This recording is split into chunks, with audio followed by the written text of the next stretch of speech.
The tide retreated much farther than usual, leaving a convenient invasion route. But this wasn't a stroke of luck. Before they had crossed halfway, the water returned in a wave higher than anyone had ever seen, drowning the attackers. The Potidaeans believed they had been saved by the wrath of Poseidon. But what really saved them was likely the same phenomenon that has destroyed countless others, a tsunami. Although tsunamis are commonly known as tidal waves, they're actually unrelated to the tidal activity caused by the gravitational forces of the sun and moon. In many ways, tsunamis are just larger versions of regular waves. They have a trough and a crest, and consist not of moving water, but the movement of energy through water.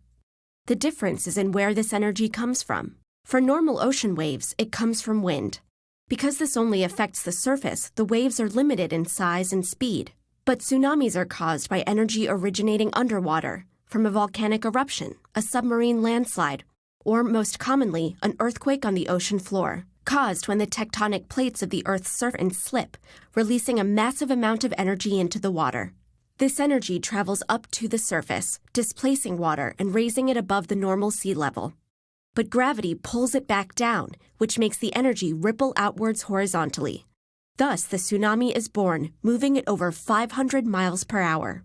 When it's far from shore, a tsunami can be barely detectable, since it moves through the entire depth of the water. But when it reaches shallow water, something called wave shoaling occurs. Because there is less water to move through, this still massive amount of energy is compressed. The wave's speed slows down while its height rises to as much as 100 feet. The word tsunami, Japanese for harbor wave, comes from the fact that it only seems to appear near the coast. If the trough of a tsunami reaches shore first, the water will withdraw farther than normal before the wave hits, which can be misleadingly dangerous. A tsunami will not only drown people near the coast, but level buildings and trees for a mile inland or more, especially in low-lying areas. When two tectonic plates push together under the sea, the resulting earthquake sends an enormous burst of energy up through the ocean, displacing enormous quantities of water.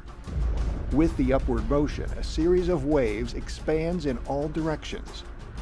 But these are not always effective. In 2011, a tsunami surpassed the flood wall protecting Japan's Fukushima power plant, causing a nuclear disaster in addition to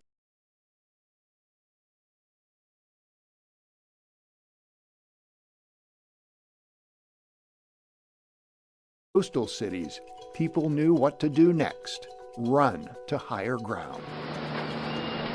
It's from these vantage points on hills and in tall buildings that incredible footage was captured. In Tsunami, people retreated to a high-rise rooftop and could only watch in horror as tsunami waves inundated their city, knocking buildings into rubble and mixing into a kind of tsunami soup filled with vehicles, building parts, and contents. Seawater cascaded over sea walls and into cities. This video shows the water rushing over an 18-foot seawall into Kamaishi City. The seawall here was the world's deepest and largest, but not enough for the magnitude of the March 11 disaster. It was the largest quake ever known in Japan, and can perhaps help us better understand the power of earthquakes and tsunamis and prevent loss of life.